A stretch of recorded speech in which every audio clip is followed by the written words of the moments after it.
Hello students. Today in this particular class we are going to discuss about the topics of accuracy, precision and errors in the case of measurement. Okay, तो हमने ये बात तो पहले ही establish कर ली है through discussion कि measurement is a very important aspect in physics, है ना।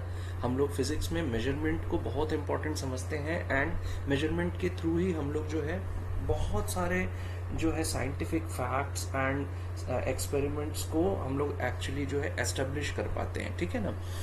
लेकिन मेजरमेंट में ये तीन टर्म्स जो है इनको समझना बहुत ज़रूरी है। क्या है? पहला accuracy, second is precision and third is error. Okay, तो एक एक करके हम लोग समझते हैं। फाइन, देखो सबसे पहले अगर मैं आपको कहूँ कि भाई एक्यूरेसी, ठीक है, let's talk about precision first कि व्हाट इज अ प्रिसीजन, ठीक है। So let's define in very simple terms that what is a precision. कि भाई आपने कुछ मेजरमेंट किया है, ठीक है। So the closeness of various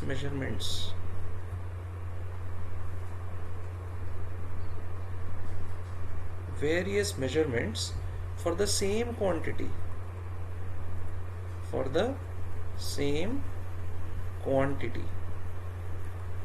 ठीक है। So what is that is your precision. अगर हम लोग वहीं पे एक्यूरेसी की बात करते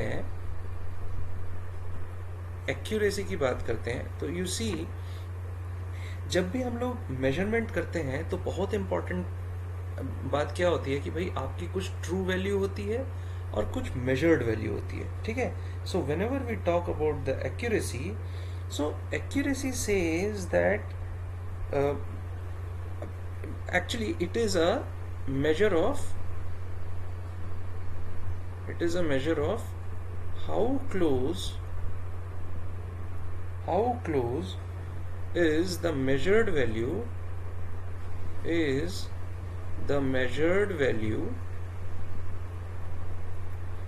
to the true value,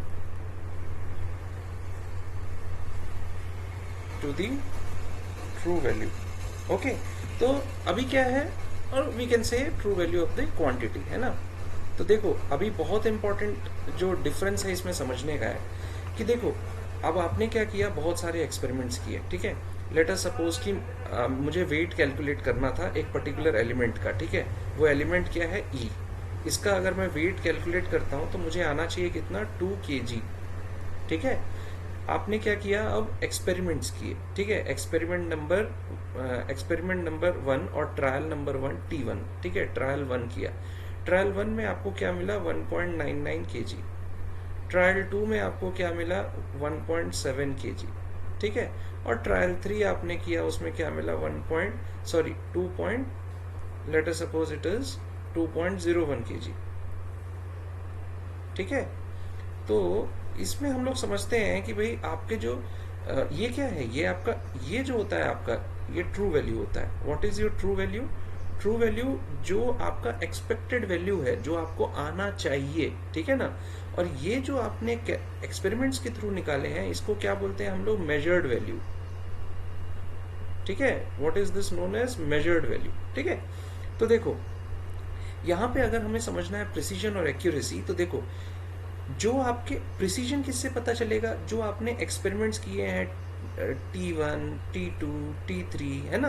तो ये जो एक्सपेरिमेंट्स हैं, इनके जो डिफरेंट मेजरमेंट्स हैं, उनमें कितना क्लोजनेस है वो प्रिसीजन बताता है, ठीक है। मतलब इनमें कितना क्लोजनेस है ना। और एक्यूरेसी क्या बताता है कि आपने जो इंडिपेंडेंट एक्सपेरिमेंट्स किए हैं, T1 में 1.99 आया है, तो ये जो आपका 1.99 kg आया है वो कितना क्लोज है ट्रू वैल्यू से। सिमिलरली 1.7 kg आया है T2 ट्रायल में, वो कितना क्लोज है ट्रू वैल्यू से। T3 में क्या है? 2.01 kg, वो कितना क्लोज है ट्रू वैल्यू से, है ना, जो कि 2 kg है। तो जब एक्यूरेसी की बात करते हैं तो measured value is compared with respect to true value. जब प्रिसीजन की बात करते हैं तो the various measurements what you took, T1 T2 T3, है ना। तो ये जो मेजरमेंट्स आप करते हो, इनके मेजरमेंट्स के इनके क्लोजनेस 1.99 कितना क्लोज है 1.7 से, 1.77 कितना क्लोज है 2.01 से, 2.01 कितना क्लोज है 1.99 से, ठीक है। So this is what precision is, ठीक है। इसको और अच्छे से अगर एक्यूरेसी को और अच्छे से हम लोग अगर एक्यूरेसी प्रिसीजन को समझें तो एक एग्जांपल से समझते हैं। देखो, लेट अस सपोज कि भाई एक कोई हम लोग एक मेजरमेंट ले लेते हैं, ठीक है ना। और ये मेजरमेंट हमें किस में करना है, लेट अस सपोज ग्राम्स में करना है, ठीक है। Now there are 3 different students, student A, student B, student C, ठीक है। Now there are 2 different experiments they did, experiment E1, experiment E2, okay. अब देखो, जो इसका ट्रू वैल्यू है वो क्या आना चाहिए, ट्रू वैल्यू जो है 2 ग्राम आना चाहिए, ठीक है। अब एक्सपेरिमेंट किया किसने, स्टूडेंट ए ने, ठीक है। नाउ पहले एक्सपेरिमेंट में उसको 1.95 ग्राम मिला, दूसरे एक्सपेरिमेंट में उसको 1.93 ग्राम मिला। नाउ स्टूडेंट बी ने एक्सपेरिमेंट किया, पहले एक्सपेरिमेंट में 1.94 ग्राम मिला, दूसरे एक्सपेरिमेंट में 2.05 ग्राम मिला, ठीक है।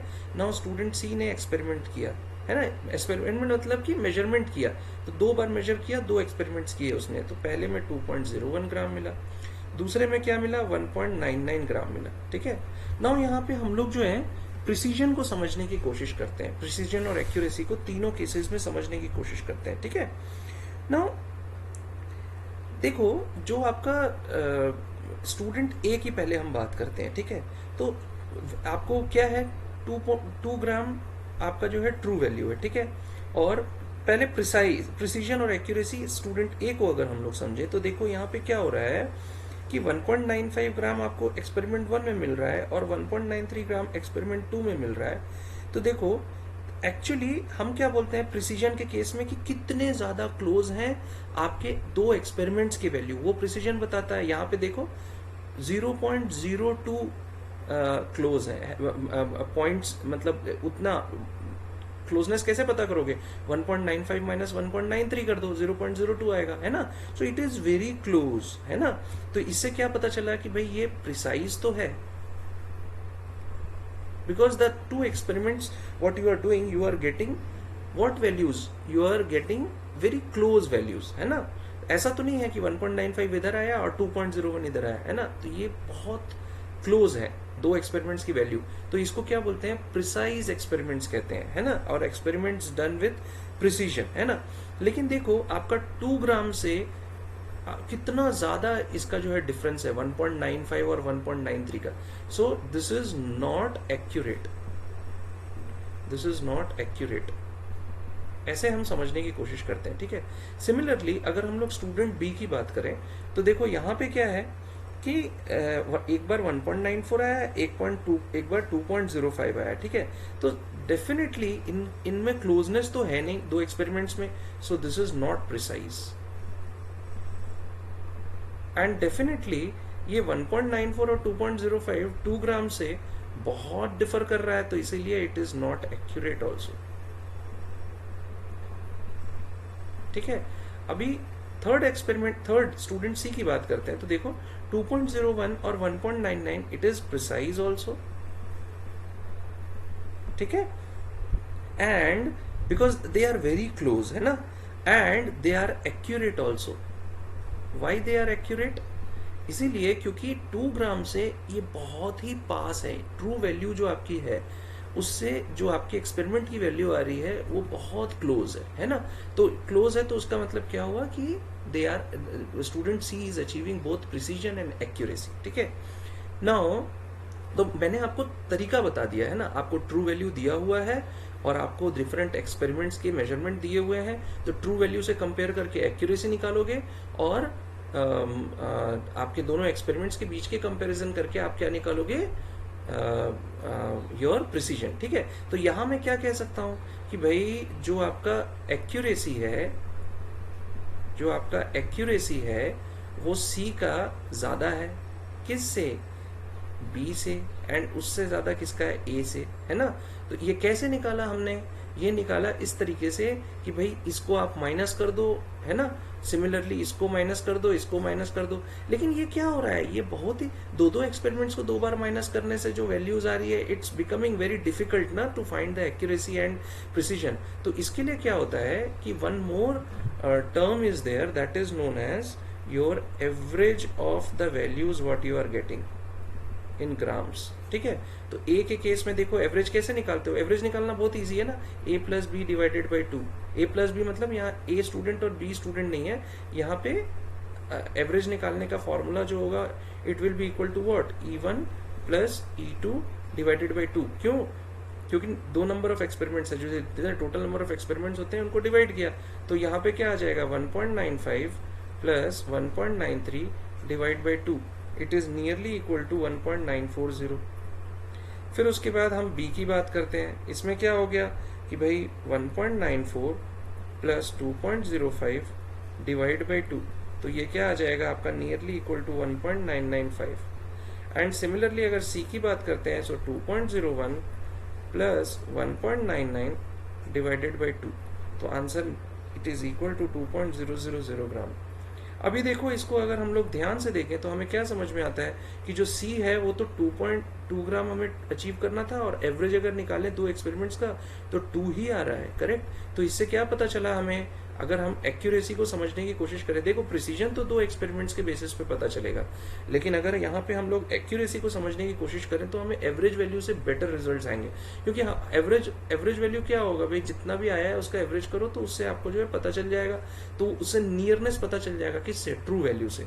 तो यहाँ पे अगर हम लोग एक्यूरेसी की बात करें तो पहले क्या हो रहा था कि भाई एक्यूरेसी जो है आपको एक एक्सपेरिमेंट्स का देखना पड़ रहा था and it was difficult. Average निकाल दिया तो इट इज वेरी इजी ना, एक वैल्यू हमें मिला है, इसको डायरेक्टली क्या करो, माइनस कर दो 2 ग्राम से। तो देखो सी का accuracy is always greater than B का accuracy is always greater than A का एक्यूरेसी, बिकॉज अगर आप 2 माइनस 2 करते हो तो 0 आएगा, और 2 माइनस 1.995 करोगे तो 0.005 आएगा, 2 एंड 1.940 करोगे तो 0.006 आएगा, है ना। तो इससे मतलब इससे क्या पता चल रहा है कि भाई आप ट्रू वैल्यू से माइनस करो तो आपकी जो है क्या, जो भी वैल्यू आती है उससे पता चलेगा कि उसकी एक्यूरेसी ज्यादा है कि कम है। तो एग्जामिनेशन में अगर क्वेश्चन आता है तो इसको इस तरीके से ही बनाया जाता है, ठीक है ना। अब देखो यहाँ पे हमने एक्यूरेसी प्रिसीजन की तो बात कर ली, लेकिन यहाँ पे एक और टर्म है that is very important with respect to your what, with respect to your discussion over here, that is error, ठीक है। तो देखो अगर हम एरर की बात करें तो एरर को कैसे डिफाइन किया जाता है, देखो तो अभी क्या है, जब भी हम लोग मेजरमेंट करते हैं ना तो कुछ अनसर्टेनिटी होती है, ठीक है, कुछ अनसर्टेनिटी है ना, हमें पता नहीं होता है, कुछ प्लस माइनस कुछ वैल्यूज आती है, कुछ अनसर्टेनिटी होती है, ठीक है। तो जैसे कि मैंने आपको यहाँ पे अगर इसी को देख लो, यहाँ पे क्या हो रहा है, 2 ग्राम आपका मेजरमेंट पे आना चाहिए, लेकिन आ कितना रहा है, 2.05 ग्राम, है ना। तो ये जो अनसर्टेनिटी होती है ना, कुछ जो आपको अनसर्टेनिटी मिलती है इन योर मेजरमेंट्स, ठीक है, मेनी फैक्टर्स आर देयर, है ना। हो सकता है कि ये जो ट्रू वैल्यू है 2 ग्राम जो आपको आना चाहिए वो आइडियल कंडीशंस में आना चाहिए, आइडियल कंडीशंस में आना चाहिए, लेकिन यहाँ पे जब आप मेजरमेंट कर रहे हो तो भाई विंड इज देयर, है ना, हो सकता है कि too much of atmospheric pressure is there, humidity is there, है ना। तो उसके कारण क्या होता है कि आपका जो है थोड़ा कुछ ना कुछ जो है ऊपर नीचे वैल्यूज आती है ना। जैसे कि कई बार क्या होता है, आप मान लो आप क्रिकेट के प्लेयर हो, ठीक है, आपने क्या किया कि भाई आपने सोचा कि मैं अगर इस स्पीड से बॉल फेंकूं और ऐसे करके मैं स्पिन कराऊं, स्विंग कराऊं, तो मेरा जो है विकेट पे लगेगा, ठीक है। लेकिन जब आपने बॉल फेंका तो हो सकता है कि भाई ड्यू टू द विंड, है ना, हवा चल गई, है ना, हवा चल गई तो क्या हुआ, बॉल थोड़ा सा जो है अपने प्लेस से थोड़ा सा इधर उधर हो गया। तो इसका मतलब क्या हुआ कि आपने जो सोचा था वो जो एटमॉस्फेरिक चेंजेस है, एनवायरमेंटल चेंजेस है, एक्सटर्नल चेंजेस है, उनके कारण आपकी जो मेजरमेंट है वो गलत हो गई। तो बॉल तो आपने सही जगह डाला, सामने वाला पर्सन जो बैटिंग कर रहा है वो बोल्ड हो जाता, लेकिन क्या है कि हवा के कारण बॉल जो है ना उसने अपना हल्का सा डायरेक्शन चेंज कर लिया और वो बॉल जो है विकेट पे नहीं लगी, है ना। सो ये जो होता है ना, ये एक्चुअली जो थोड़ा सा चेंज जो आ जाता है ना, तो उसको वहां पे जो अनसर्टेन अनसर्टेनिटी अराइज होती है, उस अनसर्टेनिटी को ही हम लोग क्या कहते हैं, एरर कहते हैं. लेकिन अगर इसको सिंपल टर्म्स में समझें, so error can be defined as the difference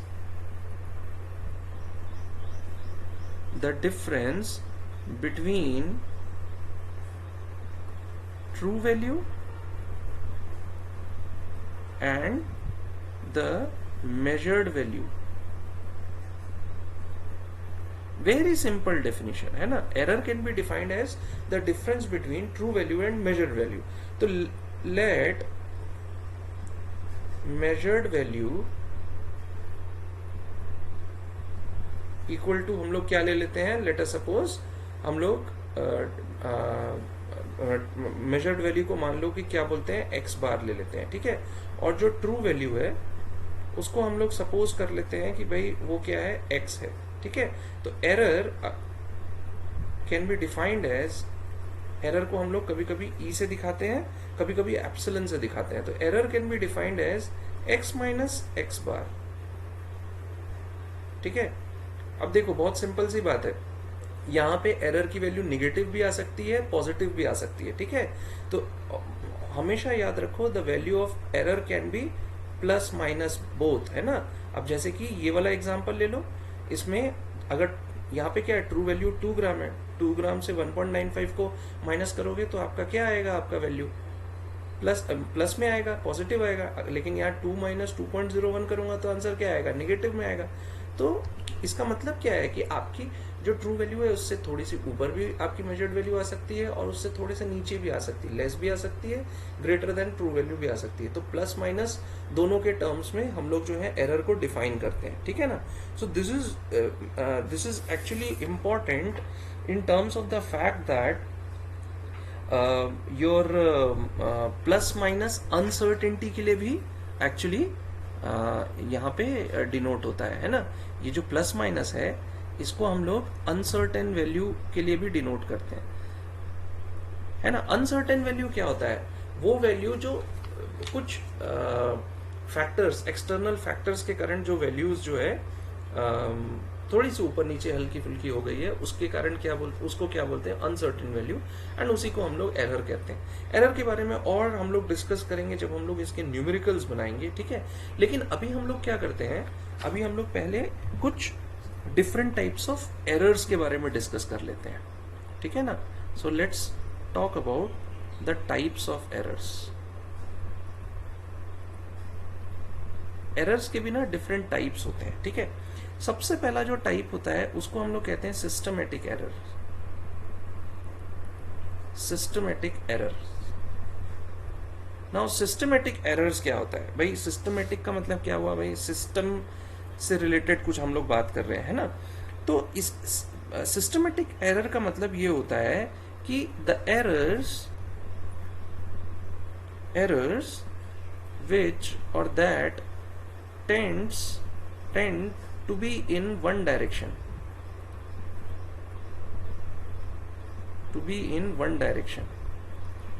one direction का मतलब क्या हुआ, either positive और नेगेटिव, ठीक है. या तो एरर पॉजिटिव होगा या तो नेगेटिव होगा, ठीक है.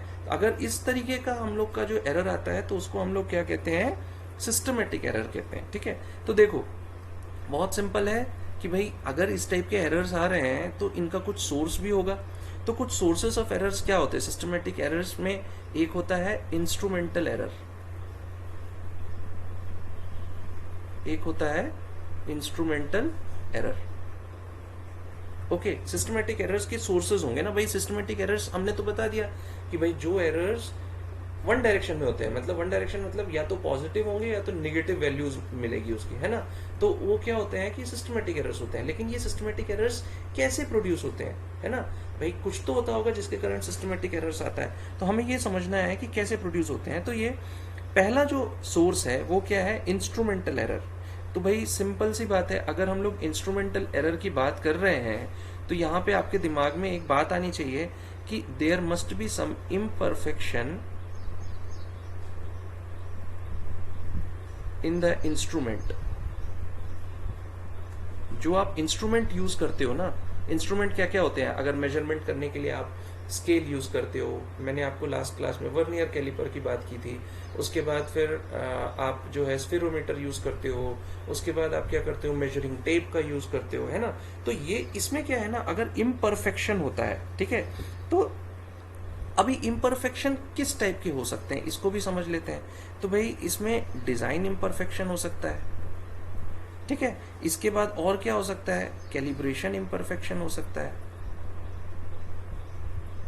ठीक है। इसके बाद आपका जो जीरो एरर है उसका इम्परफेक्शन हो सकता है, ठीक है। तो जैसे कि भाई कैसे डिजाइन एरर कैसे आपका होगा, मान लो कि अगर मुझे बताना चाहिए कि 1 सेंटीमीटर में कितना होता है, 10 मिलीमीटर होता है, ठीक है, ये हमें पता है। लेकिन अगर आपका स्केल जो है वो 1 सेंटीमीटर में 9 मिलीमीटर ही अगर बनाया गया है, तो वो क्या हो जाएगा, आपका एरर है होगा। आप मेजरमेंट तो उस स्केल से कर रहे हो, लेकिन वो करेक्ट मेजरमेंट आपको नहीं देगा, है ना। तो ये क्या हो जाएगा, आपका डिजाइन इम्परफेक्शन।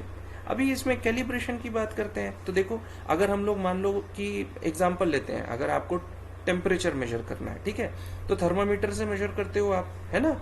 तो अगर मान लो कि टेम्परेचर मेजर करने में हमें क्या पता है, 100 डिग्री सेल्सियस क्या होता है, बॉइलिंग पॉइंट, ठीक है। लेकिन आपका थर्मामीटर अगर बॉइलिंग पॉइंट को 104 डिग्री सेल्सियस बता रहा है, तो इसका मतलब क्या है कि कैलिब्रेशन में कुछ प्रॉब्लम है, ठीक है ना। तो ये क्या होता है आपका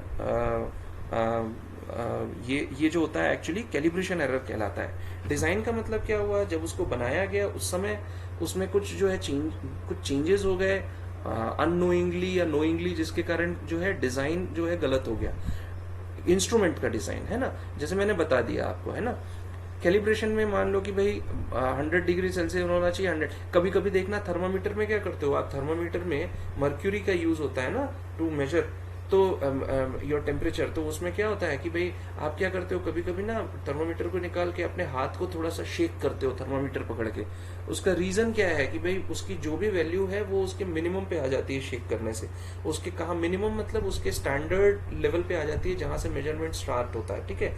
तो उसके कारण क्या होता है कि ये कैलिब्रेशन का एरर जो है ना, हम लोग कैलिब्रेशन का एरर इस कारण से होता है ना। तो ये भी ख्याल रखना है। और अगर हम लोग जीरो एरर की बात करें, तो देखो लेट अस सपोज हम लोग अगर वर्नियर कैलिपर की बात करते हैं, है ना। वर्नियर कैलिपर में क्या है कि जो वर्नियर कैलिपर का जीरो मार्क है, ठीक है, वो मान लो कि उसके स्केल, मैंने बताया था ना वर्नियर कैलिपर में बहुत सारे जो है क्या होते हैं, वर्नियर कैलिपर में बहुत सारे आपके जो है मतलब टू मेजर उसमें बहुत सारे जो है थिंग्स होती हैं। जैसे कि ये देखो आप, मैं ये निकाल ही दिया। अब मान लो इसमें क्या है, ये वर्नियर स्केल कहलाता है, ठीक है, सॉरी ये वर्नियर स्केल कहलाता है, ठीक है। अब मान लो वर्नियर स्केल का ये जो जीरोथ वाला पोर्शन है, ये वाला पोर्शन, ये इसको जब मैं यहाँ ले जाऊं तो वो एग्जैक्टली जीरो पे लगना चाहिए। लेकिन अगर ये जीरो पे ना लग के ये यहाँ कहीं लग रहा है, इसका मतलब क्या है कि ये जीरो एरर, इस टाइप के एरर को हम लोग क्या बोलेंगे, जीरो एरर करेंगे, ठीक है ना। जीरो एरर के का दूसरा एक मैं आपको बहुत ही सिंपल तरीका मैं आपको बताता हूँ समझने के लिए, ठीक है, बहुत सिंपल। मान लो भाई आप जो स्केल खरीदते हो वो कैसे होता है, इस तरीके से होता है, ठीक है। तो यहाँ पे क्या होता है, यहाँ से जीरो स्टार्ट होता है ना। ये 1 सेंटीमीटर यहाँ पे बताता है, और यहाँ पे कितने 10, ऐसे 10 लाइंस होते हैं, ठीक है। अभी क्या होता है, कुछ दिनों के यूज करने के बाद आपका जो स्केल होता है ना, वो क्या होता है, इस तरीके से जो है ना आपके स्टार्टिंग में इस तरीके से आ जाता है, ठीक है। ये जो पोर्शन है यहाँ पे क्यों बहुत दिन यूज हो जाता है, आप कभी ध्यान दिए होगे, ये यहाँ से क्या होता है ना थोड़ा सा कर्वी हो जाता है। तो मान लो जो जीरो यहाँ पे दिखना चाहिए था वो जीरो तो ऑफ हो गया। अब आप जब मेजरमेंट लोगे तो कहाँ से लोगे, यहाँ से लोगे कि यहाँ से लोगे। अगर मान लो यहाँ से लोगे तो वो तो वैसे ही गलत हो गया। अगर आप यहाँ से लोगे तो एग्जैक्टली आपको जीरो तो मिलेगा नहीं, क्योंकि आप एज्यूम कर रहे हो। तो यहाँ से कुछ मेजरमेंट का जो ऊपर नीचे होता है ना, इसी को हम लोग जीरो एरर कहते हैं। तो जीरो एरर का मतलब क्या हुआ, आपका जीरो जो है ना वो आपको दिखना चाहिए, या अगर आप एक को आपके जीरो से ही आपकी मेजरमेंट जो है स्टार्ट होनी चाहिए, ठीक है। अगर थोड़ी सी भी ऊपर नीचे से हो रही है तो वहां पे जीरो एरर होता है, ठीक है। इसके बाद दूसरे सोर्स की हम लोग अगर बात करते हैं, सोर्स ऑफ सिस्टमेटिक एरर, ठीक है, तो उसको हम लोग क्या बोलते हैं कि when there is an imperfection. First तो क्या हो गया कि भाई इंस्ट्रूमेंटल एरर हो गया। बट सेकेंड क्या हुआ कि if there is an imperfection in experimental technique, ठीक है, when there is an imperfection in experimental technique. अब imperfection in experimental technique का मतलब क्या हुआ भाई, आपको जैसे एक्सपेरिमेंट करना चाहिए वैसे आप नहीं कर रहे हो, ठीक है। तो अभी क्या होता है कि मान लो कि भाई थर्मामीटर का एक एग्जांपल ले लेते हैं, ठीक है, थर्मोमीटर का। तो थर्मोमीटर क्या मेजर करता है, टेम्परेचर मेजर करता है, ठीक है। तो अब थर्मोमीटर को हम लोग दो तरीके से यूज करते हैं ह्यूमन बॉडी में, ठीक है। एक तो इसको कहाँ लगाते हैं भाई, आप अपने जो है टंग के नीचे में लगाते हो, ठीक है। दूसरा क्या करते हो, आप अपने आर्मपिट में लगाते हो इसको, ठीक है। तो जब आप क्या करते हो, आर्मपिट में लगाते हो ना, तो आपका जो थर्मामीटर का जो टेम्परेचर होगा वो हमेशा लोअर देन एक्चुअल होगा, या कभी कभी लोअर देन एक्चुअल होगा, ठीक है। एक्चुअल से थोड़ा सा लो होगा। उसका कारण क्या होता है, आर्मपिट में हम लोग लगाते हैं तो, ठीक है। तो उसका कारण क्या होता है कि देयर आर एक्सटर्नल फैक्टर्स, है ना, एक्सटर्नल फैक्टर्स होते हैं। जैसे कि भाई जो आपका थर्मामीटर है वो क्या है, आपके खुले में है ना, आर्मपिट में। तो एक्सटर्नल फैक्टर्स होते हैं, जैसे कि भाई जो एक्सटर्नल टेम्परेचर है, द ह्यूमिडिटी, ठीक है। उसके बाद क्या हो सकता है, विंड वेलोसिटी हो सकता है ना। तो इसके कारण क्या होता है, और भी बहुत सारी चीजें हो सकती है ना।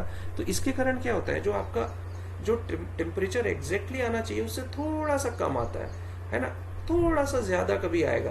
तो ये जो इम्परफेक्शन होता है ना, जब आप कहते हो ना मुझे 100 डिग्री सेल्सियस है, थोड़ा सा प्लस माइनस होता है, एग्जैक्टली 100 डिग्री नहीं होता है, ठीक है ना।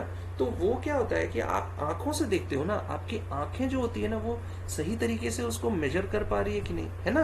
तो ये जो होता है actually imperfection in experimental technique, है ना, कि आप एक्सपेरिमेंट्स को आइडियल कंडीशंस में नहीं कर रहे हो, आप एक्सपेरिमेंट्स को ऐसे कंडीशन में कर रहे हो जहां पे एक्सटर्नल फैक्टर्स भी आपको जो है क्या कर रहे हैं, उस पर इफेक्ट कर रहे हैं। तो जिसके कारण आपकी जो एक्सपेरिमेंटल वैल्यू आएगी that will not be exactly the true value that needs to be achieved, ठीक है। तो ये जो हो जाता है आपका, that is your imperfection in experimental technique. Now let's talk about your third source of error, that is known as personal error,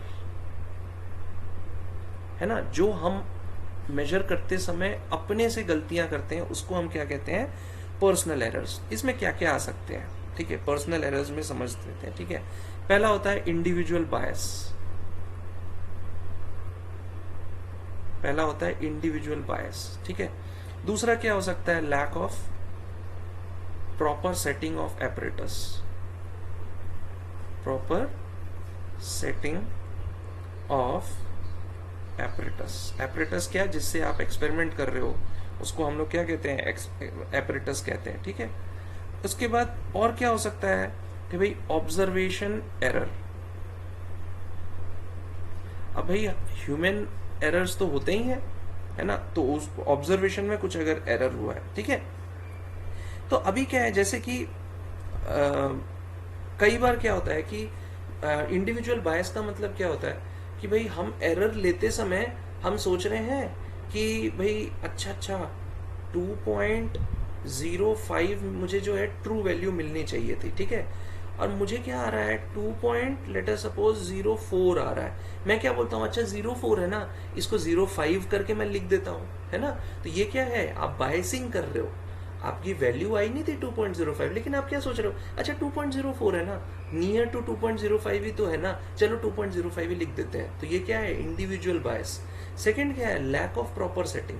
भाई आपको बताया गया है कि आप इस तरीके से सेट करोगे, ऐसे ही रखोगे, तभी आपका जो है ना वैल्यूज जो है प्रॉपर आएंगी। अगर वो नहीं करोगे तो आप एपरेटस को सही तरीके से नहीं रखोगे, तो वो क्या हो जाता है आपका थोड़ा सा जो है थोड़ा ऊपर नीचे वैल्यूज आपको मिलती हैं, प्लस माइनस एरर्स आ जाते हैं, ठीक है। सिमिलरली थर्ड जो मैं कह रहा हूँ, ऑब्जर्वेशन एरर्स। अब देखो बहुत सिंपल है, मैं अगर एक स्केल में रीडिंग्स ले रहा हूँ, ठीक है, या मान लो कि दिस इज योर दिस